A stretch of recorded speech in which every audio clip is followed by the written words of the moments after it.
I'm Jenni Carlson. I'm Barry Tramel. Welcome to the Jenni and Barry Show. The OU spring game arrives on Saturday. It's the last time we'll see the Sooners on Owen Field before they officially become members of the SEC. With a new quarterback, new coordinators, and a new league, there's lots to watch. What should you be looking for? We've got some ideas. We'll talk about all that and much more, but first we want you to subscribe to our show. Just hit that subscribe button. It might not seem like a big deal, but it will help us and that helps you. So subscribe today. We also want to say a big thanks to these sponsors for supporting the Jenni and Barry Show. MidFirst Bank, Two Fellas Movers, Next Gen Roofing, the Oklahoma Ford Dealers Association. Drive into your best in Oklahoma Ford dealers today for the best deals on Ford's full lineup of trucks and SUVs. Ford is the best in Oklahoma. Well, Barry, it is spring game time for the Sooners. As you said, lots to watch, but for you, number one thing to watch, what is it? Well, this is very difficult to do, what I'm asking people to do. But don't watch the ball. Watch the lines. The two biggest question marks about this Oklahoma team is the defensive line and the offensive line. Yeah. It's my understanding that they will be going against each other in this football scrimmage. So we all want to watch the ball. We want to watch the quarterbacks. We want to watch the receivers. We want to watch the DBs chasing after the receivers, all those things. But watch the lines. That's going to tell us the most about this Oklahoma football team. That's what we know the least about going into the spring game. Now, Barry, you've always said about spring games that you need to just watch the skill guys because it's so hard to tell on the lines. And I agree, it is hard to tell. But if we get some 1v1s, if we get some first team against first team, I think watching the lines play is going to be very, very interesting. Offensive line, largely rebuilt entirely by transfers. A guy who I'm going to keep saying his name because I can say it, Fabechi Wiwu, is one of those transfers. You is my hero. I didn't have to say it. I actually spent about 2 minutes trying to learn how to say his name today and failed. So that's outstanding, Jacko. That's just outstanding. You've got the whole offseason, Barry. Just use that to your advantage. But offensive line rebuilt, going to be very interesting to see if we can see signs of what that group might look like. And then on the defensive side, Barry, don't you think it's the young guys? It's the David Stones. It's the Jayden Jacksons. Yes, obviously, they're going to miss Jacob Lacey. They've got some returning guys, but I'm most interested in those young guys on the D-line. Yeah, I was at football practice yesterday. Didn't get to see, I'm sitting out waiting for interviews. We got to talk to Jackson Arnold and Danny Stutzman after practice. I'm sitting there inside under the stadium just waiting for practice to end. And the Tabor twins come out. Of course, old-time OU fans will remember Paul Tabor and Phil Tabor. They were twins from Greater Houston in the 1970s. They come up, play for Barry Switzer. Paul became the starting center. Phil became a starting defensive tackle. They both went on to the NFL. Super guys. They came out, they saw me, came over and chatted. I asked them about the lines because I figured, linemen going to watch the lines. And that's the two guys they mentioned, Jayden Jackson and David Stone. So very, very interesting that those two names, those guys, not necessarily into recruiting hype. They just football guys who like to go out and watch guys hit each other. And that's the two numbers that popped up. So you're completely onto something, Jacko. That's where to focus on how those two young guys who could be, if they live up to the hype, they could be transformative players for this Oklahoma football program. Yeah, definitely two guys that I think it's safe to say are trending more towards playing early instead of waiting around. Obviously defensive line, offensive line, hard to play young. But those two guys are IMG Academy products. That means they've played at a pretty high level, sort of been in a pseudo sort of collegiate situation for the last couple years. Supremely talented. They've been trained for this next level. So you expect them to be able to step in. But Barry, you said, don't watch the ball. What if people occasionally get sidetracked? On offense, is there a skill player that you are telling people, keep an eye on this guy? Well, if you remember what I said a few minutes ago, Jacko, I said, watch the lines. Watch the lines. I didn't say I was actually going to watch the lines. I'm going to still be watching the ball, but you should watch the lines. Here's what I'm going to do. I actually have two in my mind, skill player on offense. I'm going to let you go first. I don't want to hog all the best answers. I'm going to let you take the first answer here, and I'll go to the other guy, whoever you don't pick. Well, obviously Jackson Arnold is going to be high on every list because the last time we saw him, it was not a great first start for him in the Alamo Bowl against Arizona. But, I think I'm going to be looking at a couple guys, and I'll go with one. I'm curious to see some of these running backs, and I think I'm going to say Sam Franklin first. I am fascinated to see if we see some Javonte Barnes. He was obviously a guy that people thought pretty highly of 2 seasons ago. He gets hurt and sounds like he's back. So I'm curious to see if we get to see any Javonte Barnes. He looked like he was going to be a 1-2 with Gavin Sawchuk last year. Injury kept him out of that rotation. But Sam Franklin, the transfer from Tennessee Martin, I'm curious to see what he looks like. Obviously, he played at that lower level, not Power 5. Can he play at a higher level? Can he be a regular contributor at running back at the Power 5 level? So I'll be keeping an eye on not only Jackson Arnold, but Sam Franklin. Franklin's a fantastic answer. The rise from 1AA to SEC, that's a laboratory experiment galore. I think people will really enjoy that one. I'm going to go with Deion Burks. We know he can play. He was a difference maker at Purdue in the Big Ten. He's drawn rave reviews, not only as a playmaker, but as a leader on this team, as a portal guy, transfer in. I think I want to see what he can do because that's going to be a lot of fun if he's the big playmaker that he's billed to be. But I like the Sam Franklin. Another tailback I think I had in my mind was Caleb Hicks, the freshman from a year ago who didn't play, if at all, just a little, but heard good things about him as well. So, Gavin Sawchuk is sort of the guy in the incumbent seat, but generally speaking, you got to have a lot of tailbacks. Yeah, for sure. Yeah, lots of guys that I think will be interesting to see what they do at that tailback position. Let's look at the other side of the ball for a second. Is there a skill player? I guess we're talking in the linebacker, defensive back, safety family. Is there a guy on that side of the ball that you're curious to see? Got to watch on Saturday. Yeah, it's everybody's favorite. I mean, when we first saw this guy play, when we first heard him talk, when he first jumped in the portal and came to OU, everybody was excited about. And that's Dasan McCullough.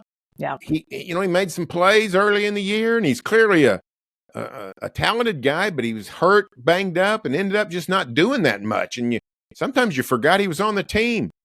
Now he's sort of become a versatile guy, a guy that they're really looking around for and trying to do a lot, moving around, playing the cheetah, but also playing some linebacker and edge rusher, doing all kinds of things.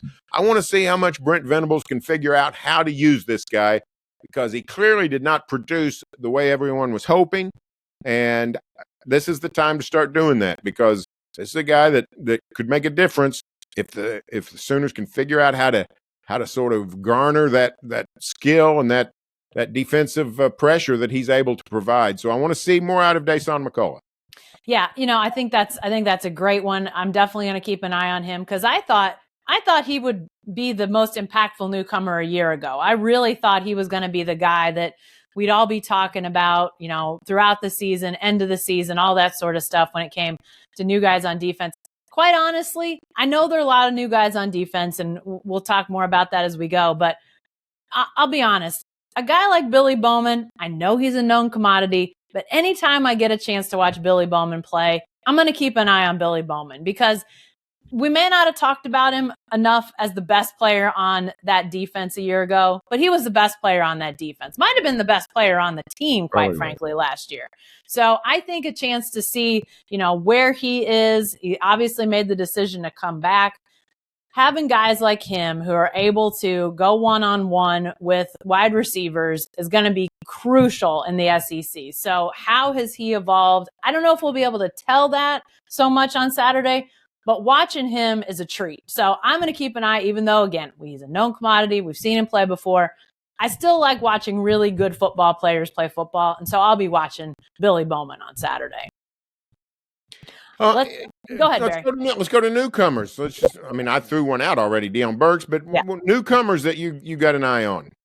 Yeah, and I threw one out too in Sam Franklin. So obviously a couple guys that are gonna be worth watching there.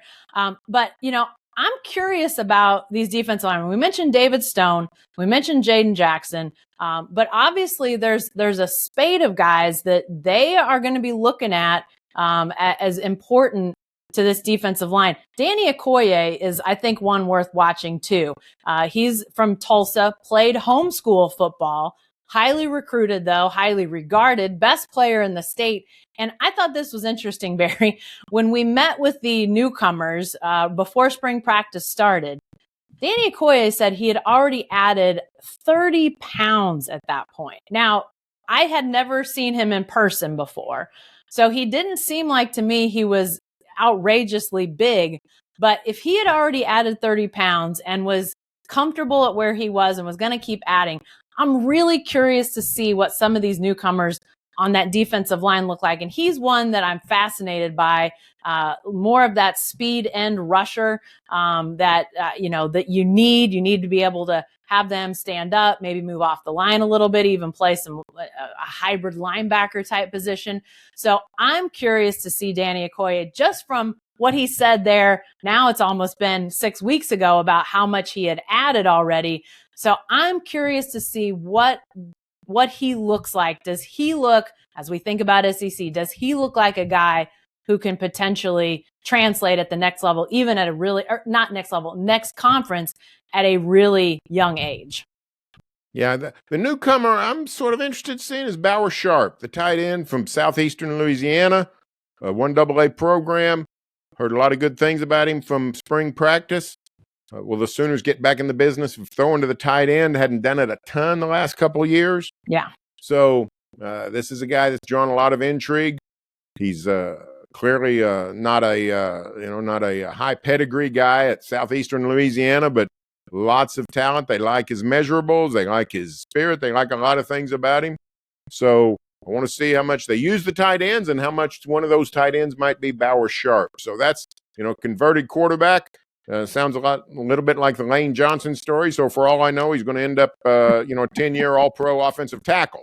But let's see how much the football goes the way of Bauer Sharp on Saturday. Well, and I think Bauer Sharp is an interesting segue into talking about the new coordinators because, like you said, they haven't thrown a lot to the tight end. And, they've had some guys that looked capable as pass catchers, some guys that you thought, well, why are they not? And I don't know if that was more of a Jeff Lebby just didn't love that. Is that maybe a difference that we start to see with Seth Littrell leading the offense? I don't expect that either Seth Littrell or Zach Alley will, start showing us a big chunk of the playbook. But will we be able to tell anything? Is there anything to watch regarding these two new coordinators that's going to actually be, something that will translate over to the fall with this spring game? Just a little, not very much. Yeah. Any subtleties, any nuances, we're not going to be able to figure out. We're football idiots. They're not going to show a ton of the offense or the defense. So it's going to be fairly standard, rudimentary football. So any trends, any kind of formations, any kind of new kind of stuff, it's going to be difficult for us to ascertain. I think we can see, maybe a few things out of Seth Littrell. For me, nothing out of Zach Alley. What do I know about defense? I don't know what's going on. But I might be able to tell you a little bit Saturday night about Seth Littrell, but not a lot. Throwing to the tight end, any two-back alignments, those kinds of things. You can't tell anything about the quarterback game. They'll have a warrant for anybody's arrest if somebody lays a hand on Jackson Arnold. So it's going to be a little bit of touch football, about 75% tackle football. So I don't know that we can see a ton. So little on Littrell, none on Alley is the way I would see it. Yeah, unfortunately, I think that's right. And I think that's understandable. That's no knock on either of those guys. I think that's just the nature of spring games. They've probably done way more behind the scenes than we'll see on Saturday, but I just don't see a ton that they're going to throw out there. I'm sure they'll, do a few things that will give the fans a reason to stand up and cheer, which actually that brings us to the next thing I want to talk about, Barry. Is it worth watching the fans and the interest and the excitement? Is that something that you'll be watching on Saturday? Unfortunately, yes, before the game, not when the game starts. Mm-hmm. Unfortunately, we don't have a great vantage point because virtually all of the west side is, except for the upper deck, and good chunk of that is sort of off limits to us. We can't see. Yeah. I mean, we can't see any of the west side. So just the east side is about all we can see. So, but I'll be interested in seeing what the mood is around Campus Corner before the game. And, I assume there's going to be 40, 50,000 people there. I don't think we'll have 75,000. What did Brent draw last year, his first year? About 70,000, I think. I think it was right about 75, yeah. So I don't think Sooners will get up there, but I think they will get very impressive into the 50,000 range. So I'll be interested in that. But if I could see the whole stadium, in the old days we could see virtually, a good chunk of the whole stadium. Can't anymore. But so that's it. But it's clearly there is a spirit of expectation, a spirit of anticipation, a spirit of excitement over the SEC. Yeah, and I think we've seen some of these other SEC schools have their spring games, big crowds, obviously. Alabama spring game with a new coach. I mean, there was a lot of anticipation there. So those big numbers, but I don't know. For recruiting, I think there's a little bit of a need to make sure you don't have a sparse crowd, but Brent Venables has made it pretty well known. And I think, a lot of people, you don't want to hear anything about Lincoln Riley. I get it, but Lincoln Riley really made the spring game a big deal. And I think that has carried over. People sort of got into their heads that was important to be there. And so I think that has increased, even as Lincoln Riley's gone, I think that has increased the numbers that we see. But I don't think if it's only 45,000, like, I don't think that means, people are down on the Sooners. People are worried about the move to the SEC. I don't think that's a sign of any of that. I think it will be interesting to see, though, what that buzz is like, having a Saturday game.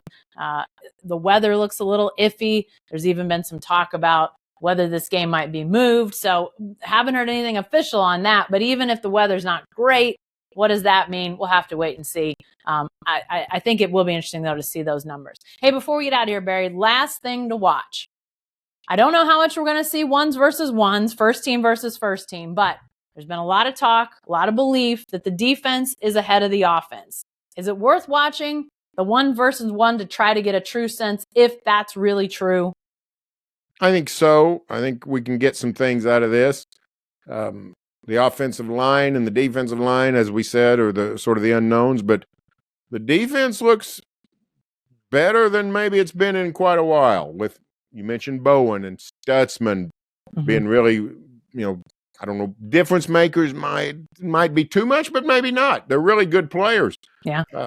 Woody Washington is a really good corner. Gentry Williams, won't be playing, but they've got some playmakers on defense.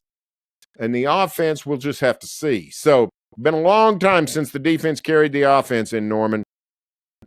I don't know. We won't find out if that's the truth on Saturday, but we will start to get some clues, and I think that's going to be fun to follow that script.